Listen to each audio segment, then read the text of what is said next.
In the province of Shanxi, where the mist clings low to the riverbeds, and even the crows seem reluctant to speak, there is a custom whispered rather than recorded, a marriage not between the living, but between the dead. It was handwritten on rice paper, yellowed and frayed. The characters rushed, like someone was racing the ink itself. It told of a young man, Wei Jun, age 19, who drowned during a flood.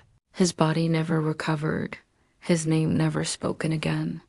But 3 weeks later, his mother returned to the registrar's office. Her hands were burned from incense, her eyes bloodshot, and her grip was a small lacquered box. It is called a minghun, a ghost wedding, a union forged not in joy, but in dread. For centuries, villagers buried their sons in silence, yet prayed that death had not left them alone.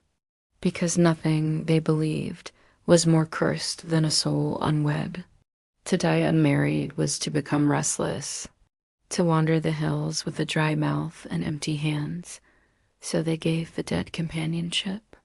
They gave them spouses, and in doing so, they gave the living a strange kind of peace.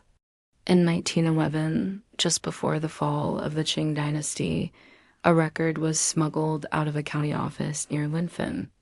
In retaliation, one family dug up the unmarried son of the other and performed ghost wedding, as if watching a ceremony no one else could see. But Zhang noted something darker. Every time a ghost wedding occurred, it was never the living who chose. It was the dead who called. Without permission, the groom was dressed in red robes, seated at a blackened table, incense shoved into his mouth like bridal sweets. The bride? No one knew. But the next morning, 3 people from the opposing family were found dead, not violently, not poisoned. Inside it, a braid of hair, a porcelain doll's face, and a bone small like a child's. She insisted this was the bride. She said the matchmaker had found her. The clerk, not wanting scandal, added a single line to Wei Chun's death registry: married posthumously, date unknown, spouse Li Yumei. But no such person had ever lived in the county. The family threw a wedding. No one came, but afterward, things changed. The neighbors began to whisper perhaps the boy's spirit had found rest, or perhaps something had been paid. The rain stopped, the cattle stopped dying. The eldest daughter, long thought barren, conceived.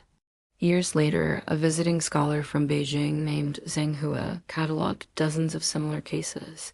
Always a young man, always an unnamed bride, always followed by a shift weather, fortune, births, and always accompanied by the same ritual: a paper effigy burned at midnight, a meal left out, and a pair of red shoes buried under the family threshold. Zhang believed it was superstition layered over trauma, a way for grief to disguise itself as tradition. But then, one case stopped him cold.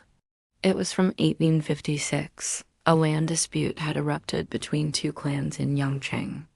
Just frozen, kneeling, faces calm, the graves were sealed, the story buried. And when they were denied, they took what they were owed.